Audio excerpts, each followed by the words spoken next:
He stood there calmly, expecting forgiveness. He spoke as if time had erased betrayal, as if trust grows back on its own. I listened without emotion, nodding slowly. He believed I had moved on. He believed I had forgotten. But some wounds stay quiet until karma decides it is time to speak. My name is David Mitchell. I am 43 years old. I work as an operations supervisor at a logistics company in Ohio. I have spent most of my life believing in loyalty, patience, and hard work. I'm not loud. I do my job. I support my team. I trust people, sometimes more than I should. 5 years ago, I trusted a man named Brian. He was my colleague. Over time, he became a close friend. I trained him. I covered for him when he made mistakes. I believed helping him succeed would strengthen our team. Then an opportunity appeared. A senior management position opened. I had the experience. I had the performance record. Brian knew this. He also knew my work style, quiet, focused, not political. Behind closed doors, he spoke for me. Or so I believed. What I did not know was that he was reshaping my ideas as his own. He positioned himself carefully. He planted doubts about my leadership. When the decision was announced, his name was called, not mine. Later, he told me it was nothing personal, just business. He said time would heal everything. He assumed I would forgive him and move on. I did move on, but I did not forget. And karma never forgets either. After the promotion decision, I kept my routine unchanged. I arrived on time. I completed my tasks. I avoided unnecessary conversations. On the surface, I appeared calm, professional, unaffected. Inside, something was slowly hardening. Not anger, not rage, awareness. Brian stepped into his new role confidently. He walked differently. He spoke differently. His tone carried authority now and entitlement. In meetings, he referenced projects I had built. He spoke about systems I had designed. He looked at me briefly when he did, as if checking whether I would object. I did not. Silence made him comfortable. People congratulated him. Managers praised his initiative. No one asked how the ideas came together. No one questioned the timing. I realized then how easily truth can be reshaped when someone controls the narrative. Brian approached me one afternoon. He placed a hand on my shoulder. I know this was hard, he said, but you understand. We're still good, right? His smile was casual, expectant. He believed forgiveness was automatic, like a habit I could not break. I nodded slowly. I said nothing more. That moment told me everything I needed to know. Over the following weeks, subtle changes appeared. Brian began missing small details. Deadlines slipped. Instructions were unclear. He delegated work without fully understanding it. I noticed these things immediately. I had built these processes. I knew where they could fail and where careful attention was required. I corrected nothing publicly. I documented quietly. At home, I reviewed old emails, meeting notes, project drafts. I organized everything chronologically. Patterns emerged. The same ideas, the same phrasing. My work repackaged. I did not feel vindictive. I felt prepared. Brian continued to assume my loyalty. He asked for help, advice, clarification. I gave it selectively, enough to keep operations moving, not enough to cover his blind spots. Each response was polite, neutral, calm. He mistook restraint for forgiveness. I began noticing how leadership watched him more closely. Questions grew sharper. Reports were requested more frequently. Pressure exposed his lack of depth. He grew defensive, short-tempered. He blamed others subtly, never himself. One evening, I stayed late and overheard a conversation between two managers. They were concerned. Not alarmed yet, but concerned. I made a mental note. Timing mattered. I did not rush. I had waited years already. I understood patience. Then came the quarterly performance review announcement. A full operational audit would be conducted. Processes, leadership decisions, documentation, accountability. Brian laughed it off. He told me audits were routine. He said nothing would come of it. He said I worried too much. I said nothing. That night, I sat alone at my desk. Files organized. Evidence complete. I realized something important. I did not need revenge. I only needed the truth to stand where it belonged. And when it did, Brian would finally understand that forgiveness was never promised. Only silence was. The audit process began quietly. No announcements, no warnings, just emails requesting documents, timelines, and explanations. Brian treated it lightly at first. He joked about it in meetings. He said audits were just paperwork, nothing more. I watched him closely. Confidence can hide fear, but only for so long. Requests increased. One report became 3. One explanation led to another question. Brian's tone changed. His emails grew longer. His replies became defensive. He asked me more often for clarification, for confirmation, for reassurance. I provided facts only. No opinions. No protection. I noticed leadership watching him differently. They listened more carefully. They asked follow-up questions. They compared notes. Brian began arriving earlier, leaving later. The weight of responsibility pressed against him, and cracks began to show. Small mistakes surfaced, numbers that did not align, decisions that lacked documentation, changes made without approval. None of it was dramatic. That was the danger. Small failures add up quietly until they form a pattern that cannot be ignored. Brian called me into his office one afternoon. He closed the door. His voice was calm, but his hands were not. "You have always had a good memory," he said. "You remember how we did things before." The word we felt heavy, convenient. He wanted reassurance, confirmation that I was still on his side. I answered carefully. "I remember how things were documented," I said. Nothing more. His smile faded slightly. In meetings, he began interrupting me, correcting me unnecessarily. Subtle reminders of authority. Others noticed. I stayed composed. I spoke clearly. I relied on facts. His impatience made him look unstable, while my calm made me credible. At home, I reviewed everything again. Emails, files, meeting summaries. I noticed how often my name appeared in early drafts, then disappeared in final versions. The truth was not hidden. It was simply buried under confidence and assumptions. The audit team scheduled interviews. One by one, they spoke with team members. Brian prepared scripts, talking points, explanations. He believed control came from preparation. He underestimated something important. Honesty requires less effort than deception. When it was my turn, I answered every question clearly, slowly, without emotion. I did not accuse. I did not suggest. I only explained how processes were designed and how they changed after Brian took control. The interview lasted longer than expected. After that, things shifted quickly. Brian stopped joking. He stopped smiling. His emails came late at night.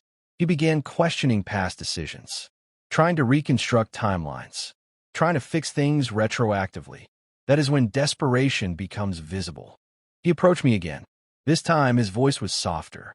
"If I ever did something wrong," he said, "I hope you know it was never intentional." He paused, waiting. He still believed forgiveness was close, just one word away. I nodded politely. I said nothing. Leadership announced a review meeting. Mandatory attendance. Senior management present. Audit findings to be discussed. Brian grew silent. He avoided eye contact. His authority no longer felt solid. It felt borrowed and temporary. The day before the meeting, Brian sent me a message. Just one sentence. "We should talk." I read it once. Then again. I did not reply. That evening, I organized my files one final time. Everything labeled. Everything ready. I felt calm. Not excited. Not nervous. Prepared. I realized something important then. Karma does not rush. It waits until escape is impossible. The meeting room was already full when I arrived the next morning. Brian sat at the table, staring straight ahead. Papers neatly stacked. Hands folded. Still trying to look in control. I took my seat across from him. The door closed, and the first slide appeared on the screen. The room felt colder than usual. The long table was filled with senior managers. Laptops open. Notebooks ready. The audit team sat at one end, calm and unreadable. Brian sat across from me. His posture was straight. Too straight. Control was the only thing he had left. The meeting began without small talk. The lead auditor spoke slowly. "We will review findings related to leadership decisions, documentation, and accountability." His voice was neutral, professional, dangerous. The first slide appeared. Process timelines. Clean. Clear. Familiar. I recognized my work immediately. The original framework. The one I had designed years ago. My name appeared on early drafts, then vanished on later versions. The room stayed quiet. Brian shifted in his chair. Questions followed. Simple at first. Why certain approvals were missing. Why changes were made without. Review. Brian answered confidently. He had rehearsed. He explained pressure. Urgency. Business needs. His words flowed, but the answers felt thin. The next slide appeared. Email chains. Dates highlighted. Phrases underlined. My stomach stayed calm. This was expected. The evidence spoke clearly. It did not accuse. It showed. The auditor paused. These emails suggest the original strategy came from another source. He looked around the table. Can you explain that? Brian glanced at me. Just for a second. He smiled slightly. We collaborated, he said. It was a team effort. Silence followed. The auditor nodded. Then we will hear from the team. One by one, people spoke. Carefully, honestly, they described how decisions were made, how instructions changed, how Brian often claimed ownership without discussion. No one sounded angry. They made it worse. Then my name was called. I stood calmly. I did not rush. I did not hesitate. I explained the systems, the timelines, the documentation standards. I spoke about changes that occurred after Brian's promotion. I described how oversight weakened, how approvals disappeared. I used facts, dates, files, nothing more. I did not look at Brian. The room felt heavy. The final slide appeared. Performance outcomes, delays, errors, costs, patterns became visible. No single mistake, just many small ones, all connected. The lead auditor closed his laptop. We have enough, he said. Thank you. Management requested a short recess. Brian stood quickly. He followed me into the hallway. His voice was low, controlled. You could have handled this differently, he said. We were friends. I looked at him calmly. You handled it differently first. His expression changed. Confusion, then frustration. You could have forgiven me, he said. You chose not to. I paused. I chose honesty. He said nothing after that. We returned to the room. The director spoke clearly. Effective immediately, Brian is removed from his role pending further. Action. No raised voice. No drama. Just consequence. Brian sat frozen.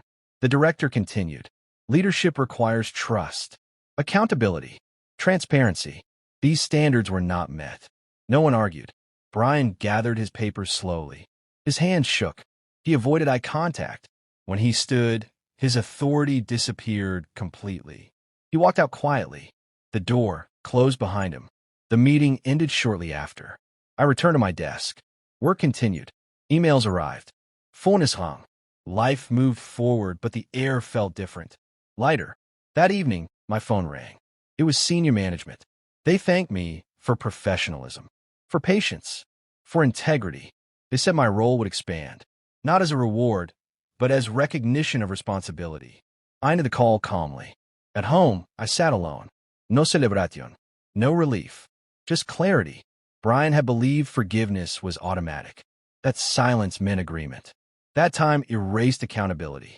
He was wrong. Karma did not arrive loudly. It did not shout. It waited. It listened. It acted when truth could no longer be ignored. But even as calm settled in, a question remained.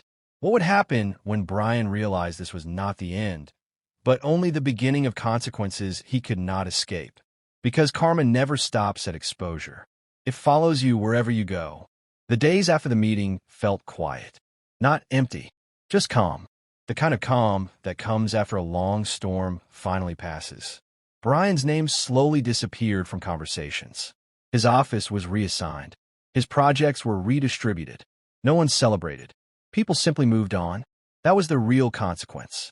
Work continued with structure again. Decisions were documented. Meetings had clarity. Trust returned, not because someone promised it, but because accountability was restored. I stayed focused. I did my job. I did not speak badly about Brian. I did not explain myself. The truth no longer needed a voice. It stood on its own. Weeks later, I heard Brian had taken another position elsewhere. Different company, different title. Same pattern, perhaps. I did not feel anger. I did not feel satisfaction. I felt distance. And distance is sometimes the healthiest form of closure. What I learned stayed with me. Forgiveness is personal. Accountability is professional. Confusing the two allows harm to repeat. Silence is often mistaken for weakness. It is not. Silence can be strategy. Patience can be preparation. Integrity can be protection. Karma is not revenge. Karma is alignment. When actions no longer match truth, correction eventually arrives. I never planned to ruin anyone. I planned to survive with my values intact. The outcome was never about winning. It was about refusing to lose myself. Sometimes people believe time will erase their choices. It does not. Time only gives those choices space to reveal themselves. If you're listening to this and feel overlooked, underestimated, or quietly wronged, remember this. You do not need to announce your strength. You do not need to demand justice. You only need to stay honest and stay ready. Life has a way of balancing the scales, even when you step aside. If this story made you reflect on your own experiences, take a moment to think about what silence in your life truly means. And when you are ready, choose integrity over impulse. It always lasts longer.